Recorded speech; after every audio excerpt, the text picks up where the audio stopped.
खुलुमबाय मोनाबिलिनि गोदान खौराङाव फिन खेबसेयाव बयखौ बरायनानै लाग्रोबाय।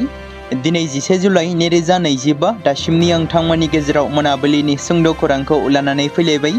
दासिमनि खौरांफोरा जाबाय। गिबि खौराङाव दङ बे समाव रायजोनि गिबि मन्त्रि डक्टर हिमन्त बिश्व शर्मा बिथाङा फरायसा फरायसुलिफोरनि थाखाय मोनसे मोजां खौरां फोसावदों। फैबाय थानाय समाव थामहिनबा बे बाराव जाय फरायसा फरायसुलिफोरा मेट्रिक आनजाद लिरगोन बिथांमोननो फैगौ नभेम्बर दाननिफ्राय आनजाद लिरजासिम दानफायाव 300 राङै होनाय जासिगोन। बे बाथ्राखौ मोनसे प्रेस मिटनि गेजेरजों गिबि मन्त्रि डक्टर हिमन्त बिश्व शर्मा बिथाङा मिथिहोदों। नैथि खौराङाव दङ डक्टर हिमन्त बिश्व शर्मा सरकारा लुथिदों। हिमन्त बिश्व शर्मा सरकारा सिन्डिकेट सामलायदों। बाक्सा जिल्लानि साउदुर बिथायाव कंग्रेस दोलोनि दैदेनगिरि थामहिनबा एमएलए जाकिर हुसेन चिकदारआ खौरांगिरिनि गेजेरजों बे बाथ्राखौ बुंदों। बाक्सा जिल्लानि साउदुर बिथायाव थांनाय सानखालि कंग्रेस दोलोनि मोनसे मेल जानानै थाङो आरो बेयावनो कंग्रेसनि दैदेनगिरि एबा एमएलए जाकिर हुसेनआ गिबि मन्त्रि डक्टर हिमन्त बिश्व शर्मानि हेंथायै सोंखारिनानै माखासे बाथ्रा बुंथिदों। फैगासिनो दङ माखासे साननि उनाव कंग्रेसनि आफादगिरि राहुल गान्धी आरो गागि दैदेनगिरि मल्लिका अर्जुन खारगे बिथांमोना आसामाव थांनाय सानखालि बाक्सा जिल्लानि साउदुर बिथायाव बेलासि समाव कंग्रेस दोलोनि मावथिफोरजों जथायै मोनसे जथुमा जालाङो आरो बेयावनो एमएलए जाकिर हुसेन चिकदारआ बाहागो लाफैनानै गिबि मन्त्रिनि हेंथायै बेबादि बाथ्रा बुङो। बिथाङा बुंबावो हिमन्तनि सरकारा जाख्ल'दों आरो दासान्दि आसामाव सोलिबाय थानाय होस्रांनाय एबा एभिक्सन खालामनायनि बागैबो बुंबावो जेराव मानसिनि थाखाय एसेबो अननाय गैया हिमन्तआ। हिमन्त बिश्व शर्मा सरकारा जाबादि लुथिदों बेबादिनो सिन्डिकेट सामलायदों आरो सुबुं बारगा एभिक्सन खालामदों बेनि फिथाइ महरै सानसे सैनांगोन होननाबो बुंबावो एमएलए बिथाङा। थामथि खौराङाव दङ बे समाव फोसावनो लादों मुलुगनां थाखोनि मोनसे खौरां। जों बयबो मिथिगौ पहलगाम गाग्लोबनायनि उनाव भारत आरो पाकिस्तानजों गिख्रंथावै दावहा जादोंमोन आरो दावहा जाबाय थानाय समावनो पाकिस्तानाव गावजों गावबो दावहाया जादोंमोन जेराव पाकिस्ताननि मोनसे बिग्रायारि हानजा BLF मुंनि बिथांमोना गोबां समावनो पाकिस्तानी रौनियानि हेंथायै जुजिबोदों जेराव बलुचिस्तान दाबि खालामनानै गोबाव समनिफ्रायनो BLFआ सोरखारजों नांबोदों। बेबादिनो फिन आरोबाव बलुचिस्तान बिग्रायारि हानजानि ग्रेनेडजों गाग्लोबनायाव आइजोफोरजों लोगोसे गथ'फोर लाफानानै खमैबो 7 सुबुंफ्रा गोब्राब जोखोम जादों जाय जाथाया बुधबार खालि जादोंमोन। मख'नो गोनांदि BLFनि अपारेशन बाम मुंजों हादोरखौ सोमावग्लुंदों आरो बे अपारेशन जागायनायनि उननिफ्रायनो पाकिस्तानाव हिंसायारि जाथाया जादों। मिथिनो मोननाय जादों दि मटर साइकेलजों सिनाय मोनै गाग्लोबग्राफोरा खोला बलुचिस्ताननि केस जिल्लायाव थानाय तुरबर्डनि अबचार ओनसोलाव मोहम्मद इउनुसनि न'आव हेन्ड ग्रेनेड खुबैदोंमोन। ब्रैथि खौराङाव दङ मुंख्लं नखरफोरनि थाखाय मोनसे गोजोनथाव खौरां। फैगौ 15 आगस्तनि गेजेरावनो मुंख्लं नखरफोरनो गासैनोबो अनसुंथाइ होगोननि बाथ्रा फोसावदों बिटिआर सोरखारनिफ्राय जेराव एबसुनि सोमावसारनाय समाव आरो बिएलटिनि सोमावसारनाय समाव मुंख्लं जानाय नखरफोर जाय नखरफोरा दासिमबो बिटिआर सोरखारनिफ्राय अनसुंथाइ मोनाखै बिथांमोननो गासैनोबो 15 आगस्तनि गेजेराव अनसुंथाइखौ होजोबगोन। बे बाथ्राखौ बिटिआरनि मावफुं सोद्रोमा प्रमद बर' बिथाङा बुंदों आरो बिएलटिनिफ्राय लानानै 1996 मायथाइनिफ्राय गोबां मुंख्लं नखरफोरा मोनगोन जेराव दासिमबो सोरखारनिफ्राय अनसुंथाइ मोनाखै बिथांमोना मोनजोबनो थांगासिनो दं होनना फोरमायो। जुदि एभिएमसुआ साहस खालामोब्ला बिसोरो बयखौबो फोजोबस्रांगोन नाथाय जों रावखौबो बुथारनो लुबैया बे बिबुंथिखौ हादोरसानि बिजेपि आफादगिरि दिलीप सयकिया बिथाङा मंगलदैयाव मैया मोनाबिलियाव असमिया रावनि सोमोन्दै एभिएमसुनि सासे दैदेनगिरिनि बिबुंथिनि सायाव बिबुंथि होनानै बे बाथ्राखौ बुंदों। रायजो बिजेपिनि आफादगिरि दिलीप सयकिया बिथाङा बुंबावदि एभिएमसुनि दैदेनगिरिफोरनि सिगिनाया माब्लाबाबो हारिखौ लोरबां खालामनो हाया बेनि सोलायै बिसोरो जोंनो हारिखौ गोख्रों खालामनो थाखाय मोनसे हाथियार होदों। बिथांमोना सन्देह गोनां नोगोरारिफोरनि बेरेखायै गिबि मन्थ्रिखौ होखारनाय फोसावनायनि फिननायाव बे गोसोआरि बिबुंथिखौ होदोंमोन। अकिल गगৈ आरो गोबां कंग्रेस दैदेनगिरिफोर बायदि दैदेनगिरिफ्रा बेखौ बांहोदों। आफादगिरि सयकिया आरोबाव बुंबावदों दि सन्देह गोनां सुबुंफोरनि बेरेखायै होखारनाय फोसावनाया सोलिबाय थागोन। अकिल गगৈ आरो रकिबुल हुसेन बायदि माखासे सुबुंफोरा हेफाजाब होबोगासिनो दं। बिथाङा बेखौबो बुंबावोदि रावबो जोंनि असमिया रावखौ खहा खालामनो हाया। जामुगुरि हाटनि गवालगावनि सासे लाइमोना आबाद फोथाराव खामानि मावबाय थानाय समावनो जिउ खोमानांनाय जाथाया ओनसोलनाङैनो मोनसे गिख्रंथाव सोमावसारनाय सोमजिहोदों।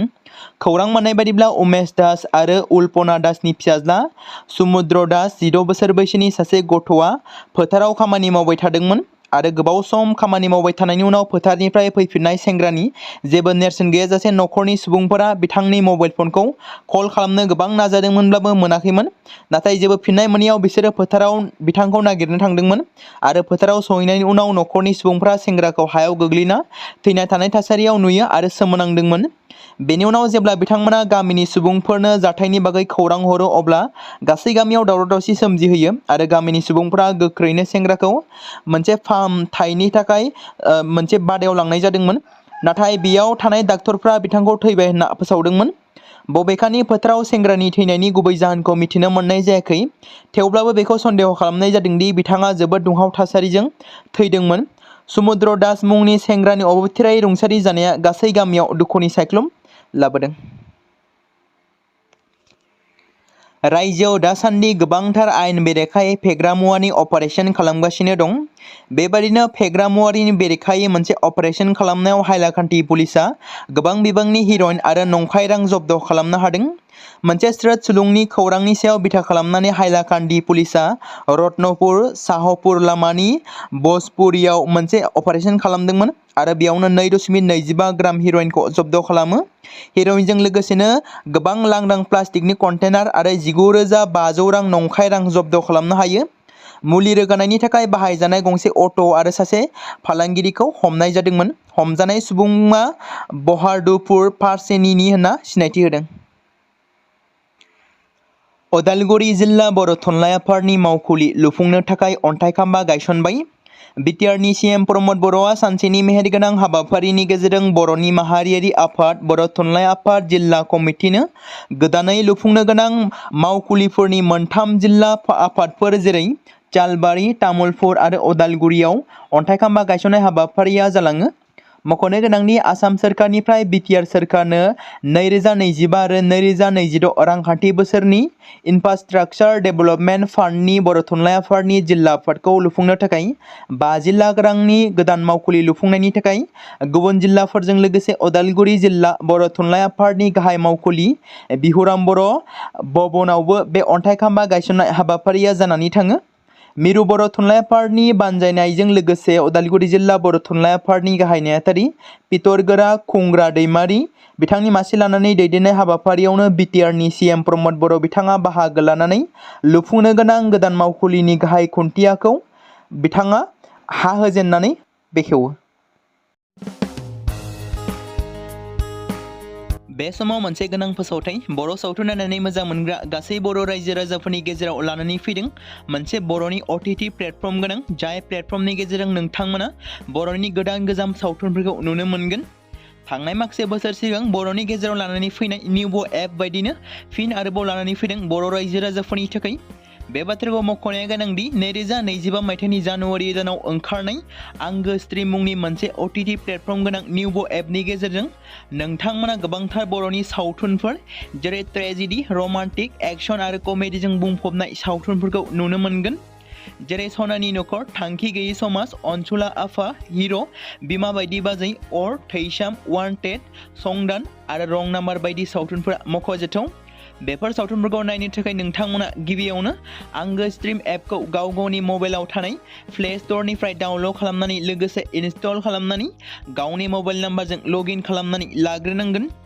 बेनि उनाव नोंथांमोना गोबांथार नुनो मोनै सावथुनफोरखौ गुगोल पे, फन पे आरो पेटिएमजों रं नाम्बार सावथुनखौ नायनो थाखाय 60 रां आरो संदान सावथुनखौ नायनो थाखाय 80 रां, वान्टेड सावथुनखौ नायनो थाखाय 60 रां, थैसाम सावथुनखौ नायनो थाखाय 60 रां बेबायदिनो गोबांथार नुनो मोनै सावथुनफोरखौ नायनो थाखाय सुबिदा खालामनानै होदों आंगो स्ट्रिम प्लेटफर्मआ। फिन नोंथांमोननि गेजेराव फोरमायबावनो लादों बर' सावथुन नायनानै मोजां मोनग्रा गासै बर' रायजो राजाफोरनि गेजेराव लानानै फैदों मोनसे बर'नि OTT प्लेटफर्म गोनां जाय प्लेटफर्मनि गेजेरजों नोंथांमोना बर'नि नुनो मोनै सावथुनफोर जेराव गोदान गोजाम सावथुनफोरखौ नुनो मोनगोन।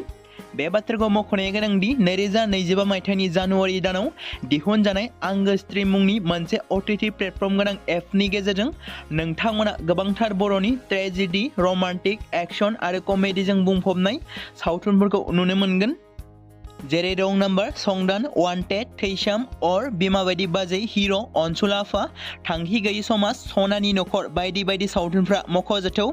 बेफोर सावथुनफोरखौ नायनो थाखाय नोंथांमोना गिबियावनो आंगो स्ट्रीम एपखौ गावनि मबाइलाव थाखानाय प्ले स्ट'रनिफ्राय इनस्टल खालामनानै गावनि मबाइल नाम्बारजों लगइन खालामखांनायनि उनाव नोंथांमोना गोबांथार नुनो मोननाय सावथुनफोरखौ गुगोल पे, फन पे आरो पेटिएमजों रं नाम्बार सावथुनखौ नायनो थाखाय 60 रां, संदान सावथुनखौ नायनो थाखाय 80 रां, वान्टेड सावथुनखौ नायनो थाखाय 60 रां, थैसाम सावथुनखौ नायनो थाखाय 60 रां, बेफोरबायदिनो अर सावथुनखौ नायनो थाखाय 60 रां पे खालामनांगोन। बेबायदिनो गोबांथार नुनो मोननाय बर' सावथुनफोरखौ नायनो थाखाय सुबिदा खालामनानै होदों आंगो स्ट्रीम प्लेटफर्मआ।